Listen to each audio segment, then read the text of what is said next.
Hello दोस्तों, एक बार फिर से मेरे इस YouTube चैनल में आपका बहुत बहुत स्वागत है। दोस्तों, आज के इस वीडियो में मैं भारत के प्रायद्वीपीय पठार के बारे में चर्चा करूंगा, तो पूरा वीडियो आप ध्यान से देखिए। दोस्तों, जो ये प्रायद्वीपीय पठार है भारत का, तो इसमें दो चीज आती है। प्रायद्वीप क्या है, किसे कहते हैं प्रायद्वीप, और पठार क्या है। तो प्रायद्वीप वो होता है, वो ऐसा क्षेत्र होता है जो तीन ओर जल से घिरा हुआ क्षेत्र होता है, स्थलीय भाग होता है, उसे हम कहते हैं प्रायद्वीप। भारत को एक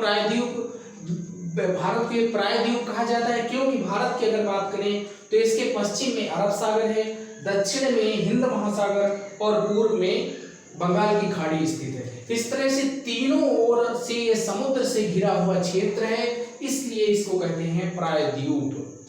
अब बात करते हैं कि पठार एक उच्च भूमि होती है, जो समतल होती है, उच्च भूमि होती है, तो उसी को हम कहते हैं पठार। अब बात करते हैं प्रायद्वीपीय पठार की। अपने इंडिया की प्रायद्वीप की पठार की अगर बात करें तो ये पठार गंगा की घाटी इसका बेस है। उत्तर में गंगा की घाटी से लेकर दक्षिण में कन्याकुमारी तक फैले हुए क्षेत्र को हम कहते हैं प्रायद्वीपीय पठार।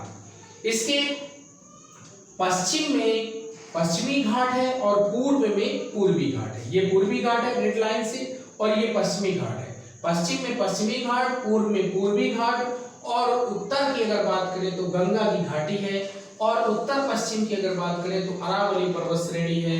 पश्चिम में जो राजस्थान का मरुस्थल क्षेत्र है, पथरीला क्षेत्र, मरुस्थलीय क्षेत्र है। तो ये इस पूरे जो एरिया है इसे हम कहते हैं प्रायद्वीपीय पठार। अब ये जो प्रायद्वीपीय पठार है, ये एक मेज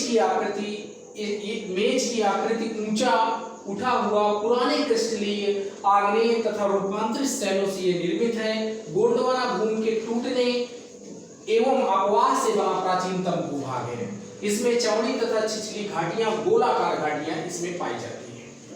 प्रायद्वीपीय पठार के अगर अध्ययन की सुविधा की दृष्टि से देखा जाए तो इसे तीन भागों में बांट करके हम पढ़ सकते हैं। जैसे पहला हो जाता है मध्य उच्च भूमि। मध्य उच्च भूमि जो गंगा के दक्षिण में तथा नर्मदा के उत्तर में तथा गंगा के दक्षिण में स्थित क्षेत्र को हम कहते हैं मध्य उच्च भूमि। इसके उत्तर पश्चिम में अरावली है। उत्तर पश्चिम में अरावली, ये अरावली पर्वत श्रेणी है, तथा पश्चिम में राजस्थान का मरुस्थलीय क्षेत्र है। इसके दक्षिण में विंध्य श्रेणी, सतपुड़ा श्रेणी, ये विंध्य श्रेणी है, सतपुड़ा श्रेणी है, और महादेव की पहाड़ियां इसके दक्षिण में हैं। ठीक है दोस्तों, ये इसकी खासियत ये है कि जैसे जैसे हम पश्चिम से पूर्व की तरफ चलते हैं तो इसकी जो संकीर्णता बढ़ती जाती है, यानी कि ये पश्चिम की तरफ मोटाई, इसकी चौड़ाई ज्यादा है, और पूर्व की तरफ इसकी चौड़ाई कम होती चली जाती है। इसके पूर्वी भाग को हम बुंदेलखंड तथा बाघेलखंड के नाम से जानते हैं। ये इसमें से कई नदियां निकलती हैं, जो कि जैसे चंबल, सिंध, बेतवा, केन, ये नदियां इसमें से दक्षिण पश्चिम से निकल करके उत्तर पूर्व की तरफ इनका बहाव इन नदियों का होता है। ये दक्षिण पश्चिम से निकलती हैं और निकल करके ये उत्तर पूर्व की तरफ ये नदियां गिरती रहती हैं। ठीक है, तो इसको आपको याद रखना है। बात करते हैं अब हम इसकी दक्कन की पठार की। दक्कन का पठार जो कि नर्मदा नदी के दक्षिण में तथा कन्याकुमारी के उत्तर में स्थित जो क्षेत्र है उसे हम कहते हैं दक्कन का पठार। दक्कन का पठार एक त्रिभुजाकार है। इसको आप इसको देखेंगे आकृति को, ये त्रिभुजाकार है, त्रिभुजाकार रूप में है। इसमें उत्तर में अगर बात करें तो सतपुड़ा रेंज हो गई, विंध्य श्रेणी हो गई, महादेव की पहाड़ियां हो गई, कैमूर की पहाड़ियां हो गई, मैकाल श्रृंखला, इसके उत्तर में उत्तर और पूर्व की तरफ मैकाल श्रेणियां हैं। यहाँ पर पश्चिम में इसकी एक खासियत है कि पश्चिम की तरफ ये ऊंचा है, पश्चिम क्षेत्र इसका ऊंचा है इस पठार का, और इसका पूर्वी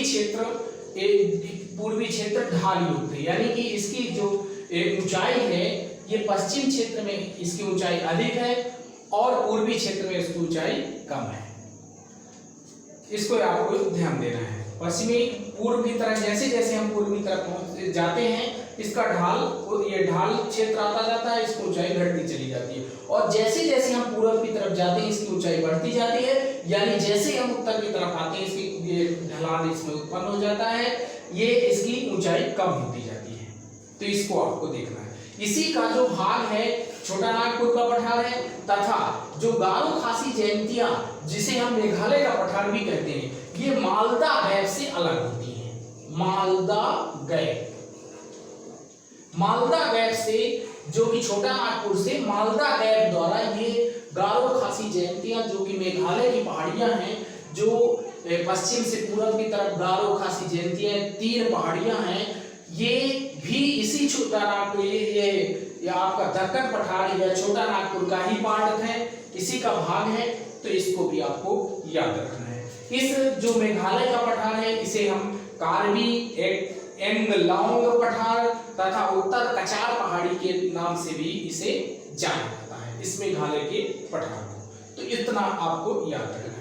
छोटा नागपुर के पठार की बात करें तो ये दक्कन का ही क्षेत्र है। इसका विस्तार झारखंड, पश्चिम बंगाल में अधिकतर पाया जाता है। ये मध्य पश्चिम भाग पर पाटनुमा है, यानी सपाट तल है इसका, जिसके भूमि की अगर ऊंचाई की बात करें तो 1100 मीटर इसकी ऊंचाई है। प्रत्येक दिशा में इसके सोपान यानी सीढ़ी नुमा ये जो आकृति बनी हुई है। इसका ढलान जो है तीव्र है, ढाल तीव्र है, तथा विभिन्न प्रकार के खनिजों का ये भंडार है। अब देखिए छोटा नागपुर का पठार, कई स्टूडेंट इस बात से कंफ्यूज हो जाते हैं कि छोटा नागपुर नागपुर में, नागपुर महाराष्ट्र में है, जो कि नागपुर महाराष्ट्र में, छोटा नागपुर का पठार जो है वो आपका झारखंड में है। तो इससे आपको कंफ्यूज नहीं होना है। बात करते हैं अब, ये तो आप मैप में देख ही गए, समझ ही गए कि अरावली पर्वत श्रेणी यहाँ पर है, विंध्य पर्वत श्रेणी यहाँ पर है, सतपुरा श्रेणी यहाँ है, महादेव की पहाड़ियां ये है, और गिर श्रेणी गुजरात में है, और इसके बाद गारो खासी जयंतिया कहाँ पर है ये आपने देख लिया। अब मैं बात कर लेता हूँ पश्चिमी घाट, पूर्वी घाट, इनकी कितनी ऊंचाई है, पश्चिमी घाट की कितनी ऊंचाई है, पूर्वी घाट की क्या ऊंचाई है, कौन कौन सी चोटियां इसमें हैं, और इनके बारे में भी थोड़ा समझ लेते हैं। बात करते हैं पश्चिमी घाट की। पश्चिमी घाट को 4 भागों में बांटा गया है। इसके लोकल नाम, स्थानीय नाम इसके अलग अलग है। इसके 4 भाग हम देखते हैं। पहला है सह्याद्री, जो कि सह्याद्री महाराष्ट्र का जो क्षेत्र है पश्चिमी घाट का, उसे हम कहते हैं सह्याद्री। और दूसरा आता है कर्नाटक का जो क्षेत्र है, उसे हम कहते हैं नीलगिरी की पहाड़ियां। जो कर्नाटक में आता है पश्चिमी घाट, उसे हम कहते हैं नीलगिरी की पहाड़ियां। और ये जो नीलगिरी की पहाड़ियां हैं, ये दोनों घाटों यानी पूर्वी घाट और पश्चिमी घाट का मिलन बिंदु है। यहाँ पर दोनों मिलते हैं, पूर्वी घाट और पश्चिमी घाट दोनों मिलते हैं। इसके बाद तमिलनाडु में इसे अन्नामलाई कहते हैं, और केरल में इसे इलायची की कार्डामम हिल्स कहते हैं, यानी इलायची की पहाड़ियां कहते हैं। अब सबसे जो ऊंची चोटी है पश्चिमी घाट की, वो अन्नामलाई में स्थित अनाईमुडी, जो कि 2695 मीटर ऊंची है। ये पश्चिमी घाट की सबसे ऊंची चोटी है। अगर आप कहें कि दक्षिण भारत की सबसे ऊंची चोटी भी अनाईमुडी ही है, पश्चिमी घाट में जो स्थित है, ये आपको देखना है, ध्यान देना। नीलगिरी की पहाड़ियां भी, इसमें भी एक चोटी है डोडा बेट्टा, जो कि 2637 मीटर दूसरे नंबर पर आती है। ये भी पश्चिमी घाट की सेकंड सबसे ऊंची चोटी है। तो अब बात कर लेते हैं, ये जो पश्चिमी घाट है, ये पश्चिमी घाट कटा खटा नहीं है, क्योंकि इधर कोई नदियां गिरती नहीं है, इधर की तरफ से नदियां इसको काटी नहीं। इसलिए ये, अगर जलवायु की बात करें तो जब मानसून आता है, दक्षिण पश्चिम मानसून, तो इसी से टकराकर यहाँ पर वर्षा करता है, और ये कटा खटा नहीं है। इसके बाद वाला जो वृष्टि छाया प्रदेश आ जाता है। जबकि पूर्वी क्षेत्र की जो पूर्वी घाट है उसकी बात करें तो इसकी ऊंचाई भी कम है, और यहाँ कई नदियां निकलती हैं, महानदी, कृष्णा, कावेरी, गोदावरी, ये कई नदियों के निकलने के कारण यहाँ पर कई कटान उत्पन्न हो गए। इसलिए ये जो पूर्वी घाट है काफी कटा फटा है। तो अगर बात किया जाए पूर्वी घाट की, तो इसकी औसत ऊंचाई 600 मीटर है, जबकि पश्चिमी घाट की अगर बात करें तो इसकी ऊंचाई 1500 मीटर है।